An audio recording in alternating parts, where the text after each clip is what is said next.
चलो. Well, hello children. I hope your practice pre-board exams are going on well. In the meantime, we will try to cover sulfuric acid, which happens to be the last chapter of your syllabus. In this chapter, we are going to restrict ourselves only to the properties of sulfuric acid according to the reduced syllabus. Well, sulfuric acid was initially referred to as oil of vitriol. Oil of vitriol. Vitriol is a common name used for all sulfates. This was prepared from green vitriol. So vitriol means it was some sulfate and green refers to the color of its existence. Green vitriol happens to be ferrous sulfate. So it was initially prepared from this. That is why it was known as oil of vitriol, because it was quite dense and hygroscopic. So that is why. Well, sulfuric acid is also known as the king of all chemicals. King of all chemicals, because there is hardly any industry or a factory which can work without the sulfuric acid. So in one way or the other, in one process or the other, this is always very used. Now if you talk about the physical properties of sulfuric acid, it is a colorless. You already know this, you've seen this in the lab. It is colorless, it is odorless, and since it is an acid, it is sour in taste. And then it is very corrosive, especially in the concentrated form. It is very corrosive, and if it accidentally falls on the skin, it chars the skin. Chars means burns the skin, chars the skin. Actually, our skin is made up of carbon and hydrogen and oxygen. Now, sulfuric acid is this very strong dehydrating agent. So it can remove the hydrogen and the oxygen part of the skin, and what is left behind is carbon, which happens to be black in color. So that is why if it accidentally falls on our skin, it will leave the skin black. Alright, it has a very high, this also you know, it has a very high boiling point. It boils around 338 degrees Celsius. So this is also the constant boiling mixture of sulfuric acid. So at this temperature, if we heat the acid, then both water and acid will begin to boil at this particular temperature, which is quite high. At this temperature, the concentration of the acid is almost 98.5% concentrated. Alright. So there is a special question which is asked regarding the dilution of the acid. When the acid is to be diluted means you have to add water to it. So it can be done in two ways. One way is you take the acid in a container, take the acid here, and you add water. Now when you add water to acid or acid to water, both ways the reaction is highly exothermic. So when you add water to acid, the heat comes out, and along with the heat, this acid also begins to spurt out.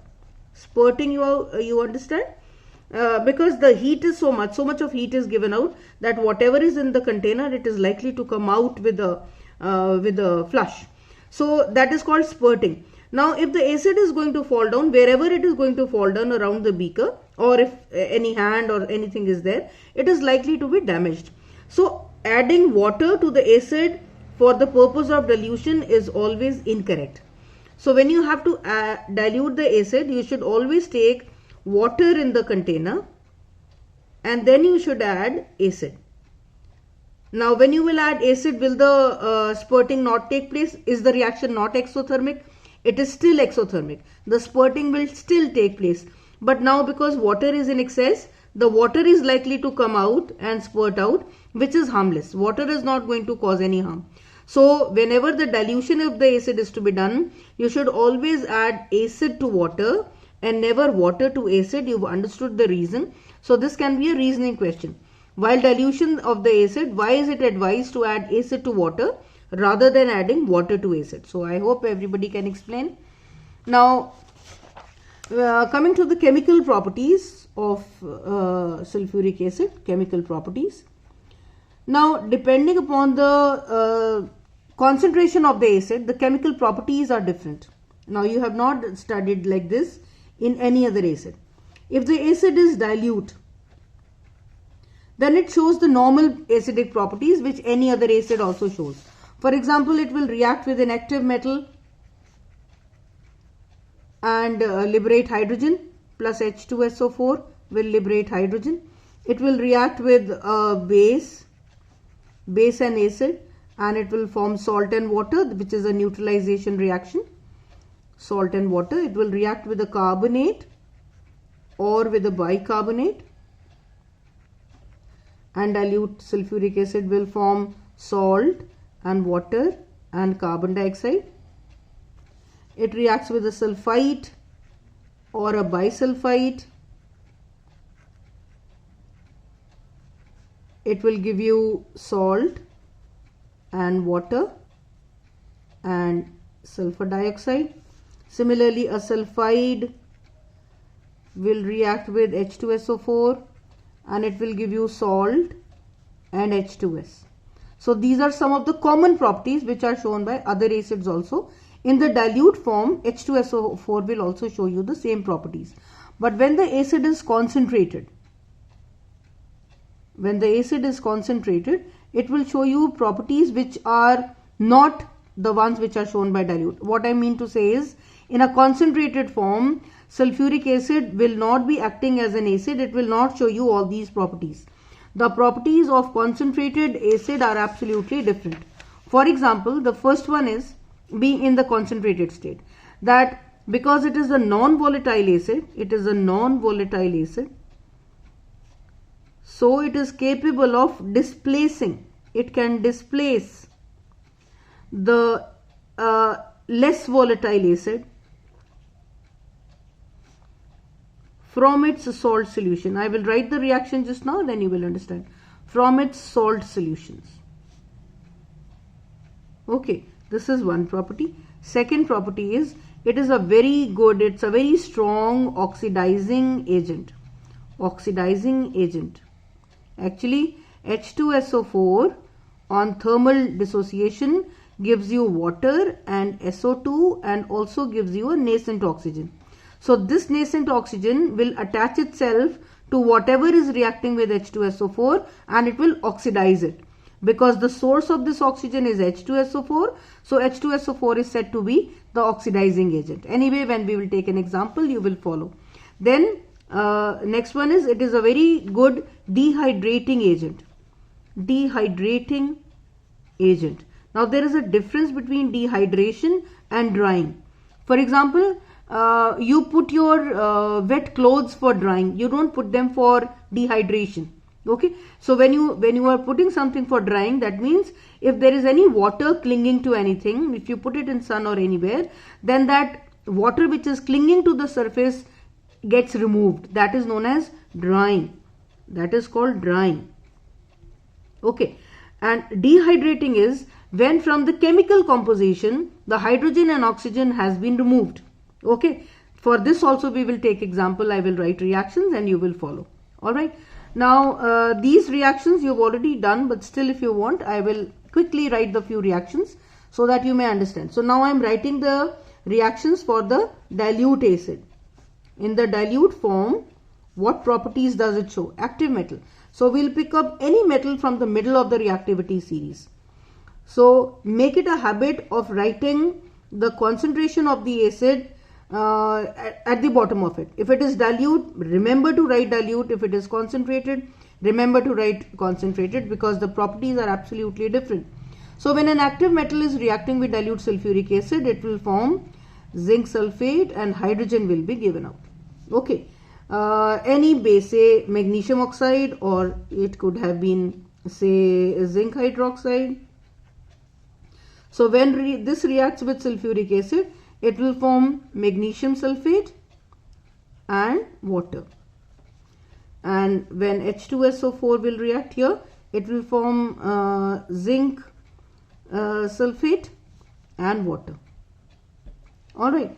Then the third property is carbonate. So say Na2CO3, when reacted with H2SO4, which is dilute, here also you should write dilute, it will form Na2SO4 plus H2O plus CO2. Or if you take a bicarbonate, it will form K2SO4, H2O and CO2. So whether it is a carbonate or a bicarbonate, along with salt and water, carbon dioxide will always be evolved, which is a gas, so you will put an arrow. Let's take an example of a sulfide, say Na2SO3. When reacted with H2SO4, it will form Na2SO4 plus H2O plus SO2. So, to an unknown salt, if you are adding dilute sulfuric acid and if it is confirmed to be producing SO2, on the basis of this, can you say that the salt is definitely a sulfide salt? Yes. This is what we are using in analytical chemistry. We confirm the gases which are coming out, and then we confirm the anion which is likely to be present in the salt. Alright, the fifth one is, take any sulfide, say zinc sulfide, reacting with H2SO4 will form zinc sulfate, and H2S gas will be given out, which has a smell of rotten eggs. So these were the properties of dilute acid. Now I will quickly tell you about the properties of a concentrated sulfuric acid. First one is, it is a non-volatile acid. So I will write the concentrated properties of concentrated sulfuric acid. Okay. First one is because it is likely to displace a less volatile acid from its salt solution.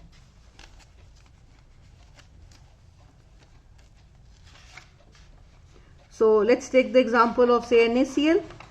NaCl, when it combines with sulfuric acid, remember to write concentrated beneath it. The temperature is, if it is more than 200 degrees or if it is less than 200 degrees, you know the difference in the products. So when the temperature is more than 200 degrees, it will form NaHSO4 and this HCl will come out. Okay, so this is hydrochloric acid. Similarly, let me take a nitrate, say KNO3. When reacted with concentrated, this function will not be shown if the acid is dilute. Keep this in mind. Again and again I am telling you that the properties of dilute and concentrated acid are absolutely different. What a concentrated acid can do, a dilute acid cannot, and similarly what a dilute acid can do, a concentrated acid cannot. So now I have taken a nitrate and the acid is concentrated, the temperature is less than 200 degrees. So it will form K2SO4 and because it is a nitrate, so it will form HNO3. So just keep in mind the temperature when the bisulfate will be formed and when a sulfate will be formed, and for all chlorides HCl will be given out, for all nitrates HNO3 will be given out. Okay, so this was one property. Second is, it is an oxidizing agent. Oxidizing agent. Well, I told you that when H2SO4 is when it is like thermal decomposition of it takes place, then it gives you H2O and it gives you SO2 and it gives you a nascent oxygen atom. Okay, now this nascent oxygen, because it is in the nascent form, it is very highly reactive and it will react with whatever is available. So for example, suppose carbon reacts with this concentrated sulfuric acid, concentrated. So this oxygen will attach itself to this carbon and form carbon dioxide, and the remaining two products will be as such. H2O and SO2 will be formed as such. This nascent oxygen will combine with carbon and it will form carbon dioxide. Okay, so here you can be asked a question, name the oxidized product. Name the oxidized product when carbon reacts with sulfuric acid. So this is the oxidized product, because initially it was carbon, now oxygen has been attached to it. So carbon has been oxidized to carbon dioxide. Similarly, if you write the reaction with sulfur, now this one is slightly different, then SO2 will be formed and only H2O, because this SO2 has also come, is already here. The number of molecules can vary. Okay, so 2 molecules of sulfuric acid will combine with sulfur, it will form 3 molecules of SO2 and H2O will be given out. This is what makes this reaction very important.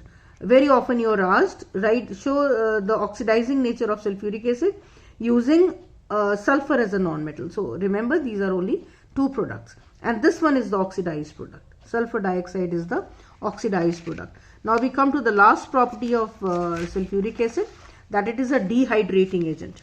All right, dehydration means dehydrating agent. That means it is capable of removing hydrogen and oxygen in the ratio of 2:1 from the chemical composition of something. All right, so let me take an example. Say glucose. Glucose is C6H12O6. So actually we are not reacting it, we're just pouring concentrated H2SO4 over it. So when you pour it, this H2 and H2O will be removed in the ratio of 2:1. So 6 molecules of water will be given out, and we are only left with 6 atoms of carbon. Alright, so this is what I told you. Exactly this is what happens when sulfuric acid falls on our skin. The water part is removed, it is because it is a dehydrating agent, and only carbon is left behind, which is black in color. Okay. Similarly, say let's take the example of cane sugar, which is C12H22O11. Since we are not forming any sulfate, it is only the dehydration action. So you will write concentrated sulfuric acid on the arrow. Okay, so this will form 12 atoms of carbon and 11 molecules of water. This is a dehydrating property. Okay, this can be shown also if you take in a container some sugar. Some sugar is taken over here, and if you pour concentrated sulfuric acid, then this sugar will just swell up into a black mass. It will form a black spongy means soft mass, and water will be evaporated. You can actually see the vapors of water, or steam can be seen. Water will come out, steam will be given out, and black spongy mass. Very important for observation. What do you observe when concentrated sulfuric acid is poured over sugar? So this is what you are going to write. Steam is given out, black spongy mass is produced. One last property, copper sulfate, which happens to be a hydrated salt, 5H2O. This is blue in color. When concentrated sulfuric acid is poured over it, it will form copper sulfate, and this water will be given out. So you will write H2SO4.5 molecules of water. It means that this H2SO4 has absorbed 5 molecules of water, and this one is left anhydrous. So initially when it had water, it was blue, and now it is white in color. So what do you observe when concentrated sulfuric acid is poured over copper sulfate crystals? You will say anhydrous.